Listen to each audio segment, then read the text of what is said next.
대전 지방법원은 22일 정명석 목사 1심 판결에서 23년의 실형을 선고했다. 이는 대법원의 양형 기준인 19년 3월을 넘어선 중형을 선고한 것이다. 대법원 양형위원회에서는 양형 기준을 넘어선 선고를 할 때 그 이유를 판결문에 기재하도록 하고 있다. 판사가 기재한 제일 큰 이유로 정명석 목사가 스스로를 재림 예수 메시아로 칭하며 절대적 지위를 과시한 데다 자신을 맹신하던 여성 신도들을 심신미약 상태로 만들어 범행을 저지른 것으로 판단했다. 하지만 정명석 목사는 재판 과정에서 고소인들이 세뇌되거나 항거할 수 없는 상태가 아니었고 자신은 신이 아닌 사람임을 분명히 했다며 부인했지만 재판부는 받아들이지 않았다.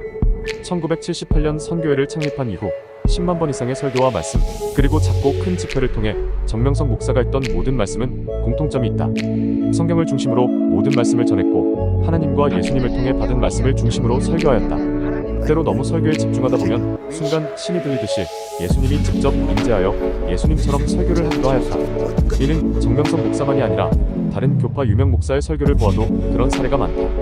신유의 은사를 주면서 예수님처럼 말하는 경우도 있고 설교 중 지금 예수님이 직접 나를 통해 말씀한다고 하며 예수님이 되어 말하는 것도 있다. 이처럼 정명석 목사의 설교 중 메시아처럼 보이는 구절도 앞과 뒤를 본다면 순간 신이 임하듯 예수님처럼 말씀했지만 핵심은 내 말을 듣고 하나님과 예수님을 잘 믿어라였다. 10만 번의 설교 중 일부에서 했던 말을 전부인 것처럼 확대 해석하고 확정지어버린 판사의 생각에 의구심이 드는 부분이다. 어떤 말이든 처음부터 끝까지 들어봐야 그 말을 하는 이유를 알 수 있는데 한 부분만 듣고 어떻게 그 의도를 정확히 알 수 있을까? 그리고 우리나라 법원은 신급제도를 운영하고 있다. 즉, 3번의 재판 과정과 그래도 부족하면 재심까지 청구할 수 있다. 사람은 신이 아니기에 순간 판단을 잘못할 수 있다. 또한 재판관의 주관적인 생각이 들어갈 경우 한쪽에 보다 불리한 판결을 하는 경우도 있을 수 있다. 지금 재판 또한 무려 3번에 걸친 키피 신청을 하였다. 키피 신청은 재판을 받는 사람은 누구든 신청할 수 있다.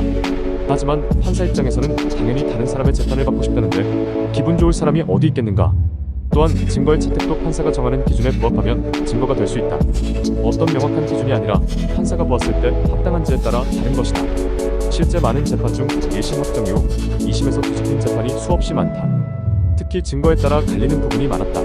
1심에서는 확정적 증거였지만 2심에서는 증거가 불충분해서 착각하지 않을 수 있다는 것이다. 물론 1심 재판의 판결도 어느 기준이 있기에 그렇게 판결했겠지만 3심까지 가봐야 이 재판이 문제가 없었는지 정확히 밝혀지게 되는 것이다. 1심 판결 이후 많은 JMS 교인들이 억울함을 호소했다. 공정하지 못한 재판에 분노했고 눈물을 보이기도 했다. 하지만 분명히 할 것은 이제 시작이다. 지금까지 온 길보다 더 많은 길이 남아있다. 축구시합에서 판정이 어려울 때 VAR 즉 비디오 보조 심판을 통해 판정하는 경우가 많이 있다. 아무리 잘하는 심판도 순간 못 보거나 놓칠 수 있는 것이다.